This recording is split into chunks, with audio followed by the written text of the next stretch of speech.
India है ना?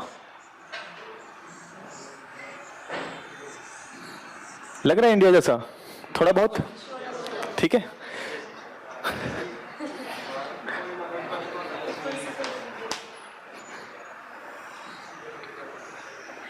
ये पहला सर्कल है, फर्स्ट सर्कल,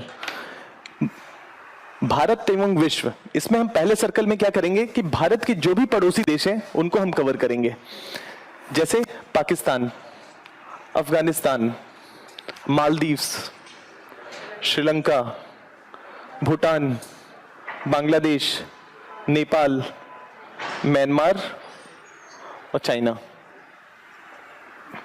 कितने कंट्री हो गए? 9 पक्का? सार्क में 8 देश आते हैं प्लस म्यांमार और चाइना करना है। भारत को तो मतलब भारत के साथ संबंध देखने हैं तो 9 कंट्रीज हो गए, सब मिला के 10 कंट्रीज हैं। इतना हमें लेके चलना है, इतना हमको कंप्लीट करना है। क्लियर है? तो फर्स्ट सर्कल में हम इन चीजों को देखेंगे। इसके साथ जुड़े हुए कुछ जो है क्षेत्रीय सहयोग संगठन हैं, जैसे कि सार्क, जैसे कि बिम्स्टेक, नाम सुने हैं?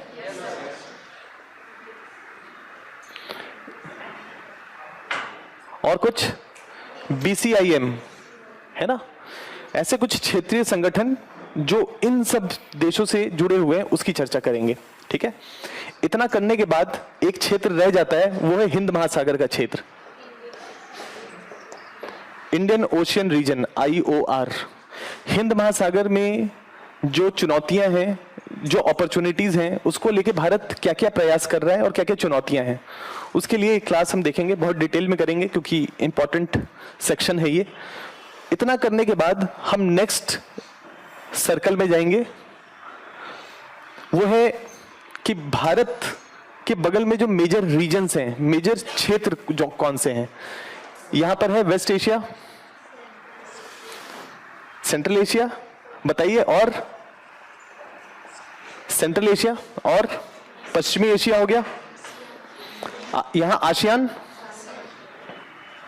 और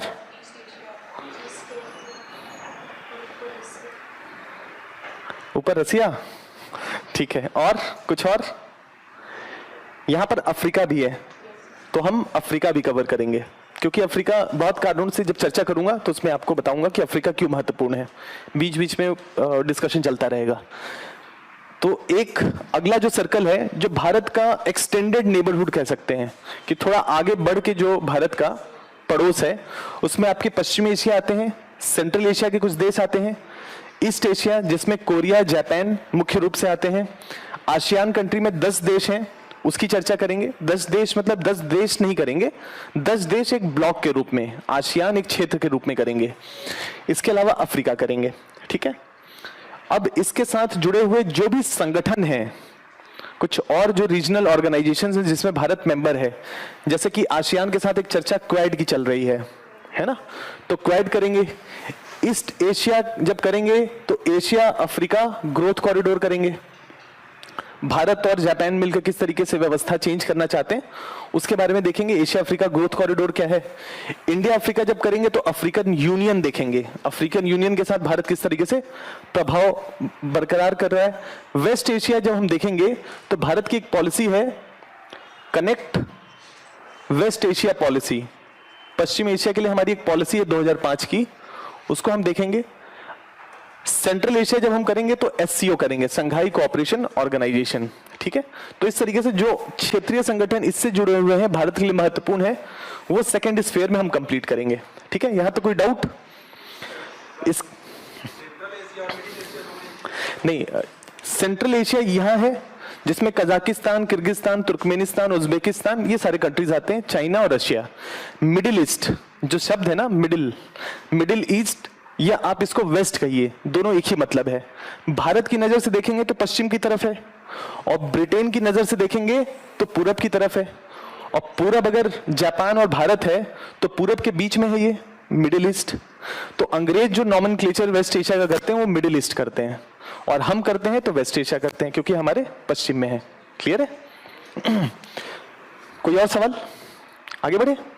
जो तीसरा स्फीयर है, थर्ड स्फीयर, उसमें हम करेंगे major powers of the world, जो विश्व की मेजर शक्तियां हैं उनके साथ हमारे संबंध कैसे हैं, जैसे कि रशिया, जैसे कि यूरोपियन यूनियन, यहां पर यूएसए, है ना। ये 3 major powers of the world करेंगे, रशिया, यूएस और यूरोपियन यूनियन। क्लियर है यहां तक? इसके बाद जो अगला स्फीयर है, लास्ट स्फीयर, वो है अंतर्राष्ट्रीय संस्थाएं। अंतर्राष्ट्रीय संस्थाओं में यूएन करेंगे, और यूएन से जुड़े हुए जो भी अंतर्राष्ट्रीय संस्थाएं न्यूज में है ना, जैसे यूनाइटेड नेशन सिक्योरिटी काउंसिल, जैसे यूनाइटेड नेशंस रिफ्यूजी को लेके यूएनएचआरसी, है ना, उसके बारे में देखेंगे। मतलब यूएन से जुड़े हुए जो भी उस समय न्यूज में चीजें चल रही होंगी उन संस्थाओं को देखेंगे। इसके अलावा डब्ल्यूटीओ के बारे में चर्चा करेंगे। World Trade Organization, economic point of view से आपने चर्चा किया है। विदेश नीति के एंगल से डब्ल्यूटीओ को देखेंगे कि किस तरीके से भारत अपनी कूटनीति में डब्ल्यूटीओ को यूज कर रहा है। इसके अलावा आईएमएफ एंड वर्ल्ड बैंक और उससे जुड़े हुए कुछ संस्थाएं जो इन चीजों को विश्व में बदलने का प्रयास कर रही हैं, जैसे कि new development bank, NDB and AIBB, सुने होंगे नाम, ये देखेंगे, ठीक है। और इसके अलावा क्लाइमेट डिप्लोमेसी देखेंगे। क्लाइमेट डिप्लोमेसी एक नया फील्ड है, इमर्जिंग एरिया है। 1990 के बाद इस पे देशों ने अपनी विदेश नीति को फोकस किया है, तो क्लाइमेट डिप्लोमेसी पे फोकस करेंगे। क्लियर है? ये सारी चीजें 14 से 15 क्लासेस में हम करेंगे, ठीक है। और शुरुआत ऐसे ही करेंगे, पहले नेबर्स करेंगे, फिर इस रीजन में जाएंगे, फिर दुनिया के जो महाशक्तियां उनको देखेंगे, फिर अंतर्राष्ट्रीय संस्थाएं, उनको हम कंप्लीट करेंगे। क्लियर है? इस तरीके से हम चीजों को सिस्टमैटिक टाइम बाउंड मैनर में एक के बाद एक करेंगे। अब विदेश नीति का एक चुनौती जो है वो ये है कि हर चीज एक दूसरे से जुड़ी हुई है, एक खिचड़ी है अंतर्राष्ट्रीय संबंध। उसमें इकोनॉमिक्स भी आएगा, उसमें कई बार मैं सांस्कृतिक, जैसे संस्कृति का इस्तेमाल करके आप विदेश नीति को अचीव करने का प्रयास करते हैं। कहीं पर बुद्धिज्म है, कहीं पर आपका आर्किटेक्चर है, कहीं पर आपकी भाषा है, कहीं पर आपकी इथनिसिटी है, मालदीव्स है, फिजी है ना, ऐसी कंट्रीज जहां पर आपके पीपल ऑफ इंडियन ओरिजिन के लोग तो संस्कृति को कैरी कर रहे हैं। तो कई बार सांस्कृतिक आयाम होंगे, भू राजनीतिक आयाम बहुत सुनते होंगे आप लोग, भू राजनीतिक। राजनीतिक तो क्लियर है, उसमें भू लग गया मतलब ज्योग्राफी, भू और भूगोल। भूगोल में दोनों आयाम आते हैं, ह्यूमन ज्योग्राफी भी और फिजिकल ज्योग्राफी भी। तो कई बार बहुत सारे देश अपने राजनीतिक हितों को साधने के लिए भौगोलिक जो आयाम होते हैं उनको भी साधने का प्रयास करते हैं।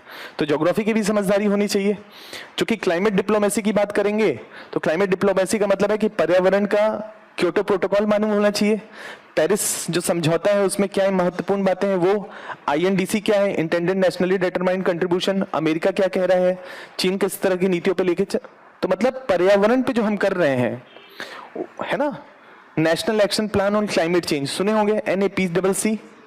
तो ये सब समझदारी बनाने के बाद भारत अपने विदेश नीति को कैसे साध रहा है इन नीतियों के माध्यम से। तो कहने का मतलब है कि पर्यावरण की भी एक समझदारी, ठीक है।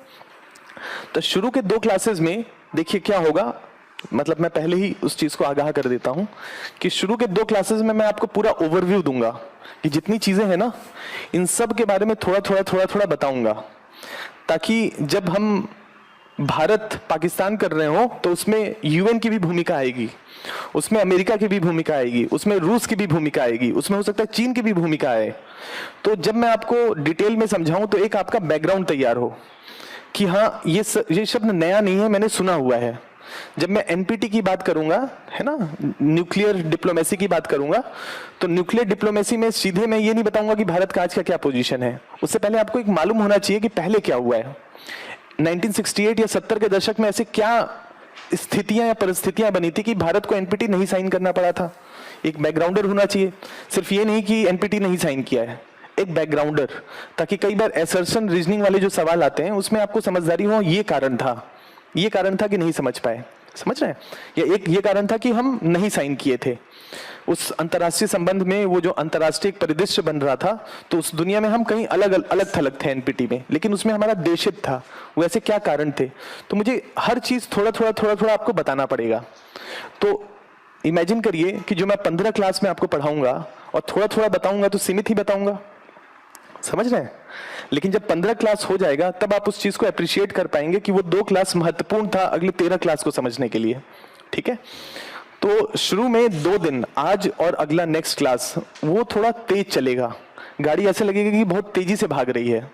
तो कोशिश करिएगा कि जितना समझ पाए, जितना रिटेन कर पाए, जितना एक समझदारी बन पाए, 50%, 60%, 70%, जितना ही बना पाए उतना बनाने का प्रयास करिएगा, ताकि जब पहली क्लास 2 दिन के बाद शुरू होगी, मतलब इंडिया पाकिस्तान या इंडिया बांग्लादेश जो भी शुरू करें, उस समय तक एक ओवरऑल ये है अंतर्राष्ट्रीय परिदृश्य, उसकी एक समझदारी बन जाए। क्लियर है? तो घबराइएगा नहीं, हड़बड़ाइएगा नहीं कि 2 दिन में मुझे ज्यादा कुछ खास समझ नहीं आया, वो नहीं आएगा, कंप्लीट समझ नहीं आएगा, क्योंकि उसकी एक सीमा है। लेकिन जब 3rd क्लास में उस शब्द का इस्तेमाल करूंगा तो आपको लगेगा कि हाँ, इसके बारे में मैं कुछ जानता हूं। तो मेरा पर्पस सिर्फ वो है कि जब 3rd क्लास शुरू हो तो जब मैं चीजों को एक्सप्लेन करूं तो उस समय आपको मालूम हो कि हाँ, मैंने सुना है, मैं इस चीज से जानता हूं कि ये क्यों हुआ था, उसकी एक समझदारी रहे। तो हर चीज रिटेन नहीं होगा, लेकिन जब समझाने की बात आएगी तब आपको मालूम होगा कि हाँ ठीक है, ऐसा है। ठीक है, तो 2 क्लास में उस तरीके से हम आगे बढ़ेंगे। ठीक है, क्योंकि इन सब चीजों को मैं समेटूंगा, उन सब चीजों से आपको रूबरू कराऊंगा। ठीक है, कोई सवाल यहां तक? शुरू करें तेजी से? ठीक है, 6 घंटे ऐसे सफिशिएंट होते हैं, पर ये सब बताने से पहले मैं आपको एक थोड़ा सा 2-3 चीजों के बारे में बताऊंगा कि सैद्धांतिक स्तर पे आप समझदार हो जाएं। देखिए, विदेश नीति है, पॉलिसी है, ठीक है।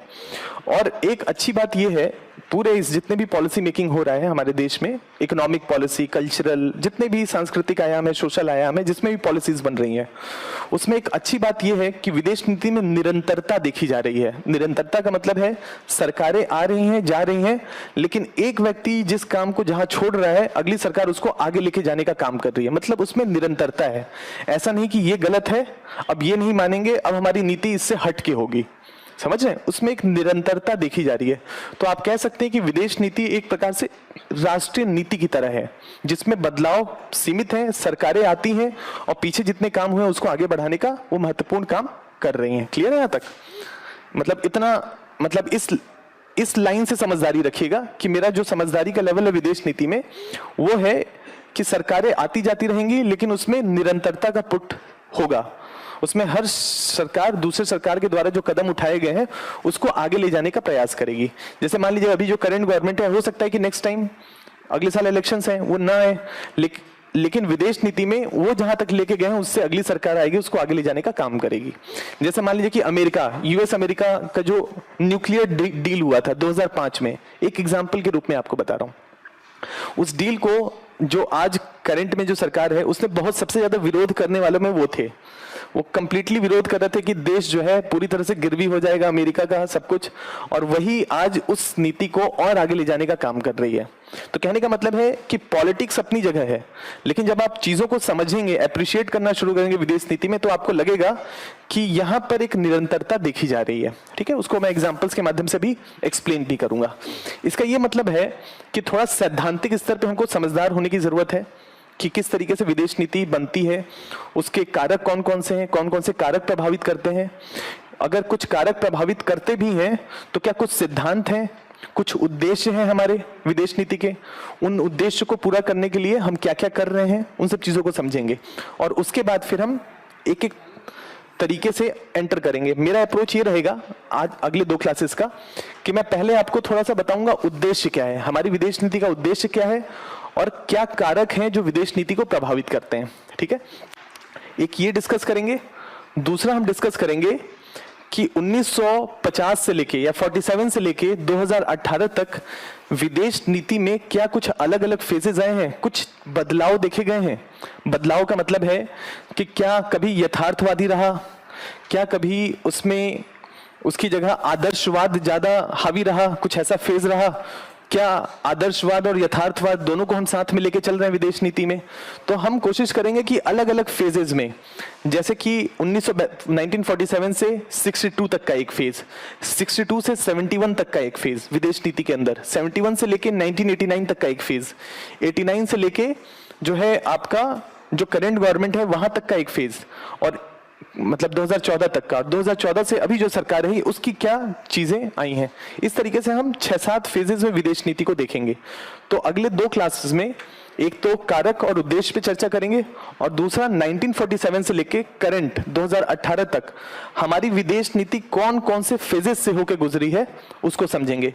अगर फेजेस को हम समझ गए तो उन सब फेजेस में इन्हीं सब चीजों की चर्चा होगी। 1962 से 47 से 62 के बीच में इन्हीं सब फोर्सेस के मिलके भारत की विदेश नीति तय हो रही होगी। 62 से 71 में यही सब चीजें बार बार रिपीट होंगी। 71 से 89 तक यही सब चीजें रिपीट होंगी, बस संदर्भ बदल जाएंगे। उनमें भारत कैसे रेस्पॉन्स कर रहा है, तो जब सब बन जाएगा समझदारी, तब हम एंटर करेंगे एक एक कंट्री के अंदर। ठीक है, तो अगले 2 क्लासेस में ये हम लोग करेंगे। पहला जो आज आपका टॉपिक है वो है डिटर्मिनेंट्स और ऑब्जेक्टिव, या आप कह सकते हैं उसको कि कौन कौन से कारक हैं जो विदेश नीति को प्रभावित करते हैं और विदेश नीति के मेजर उद्देश्य क्या होते हैं।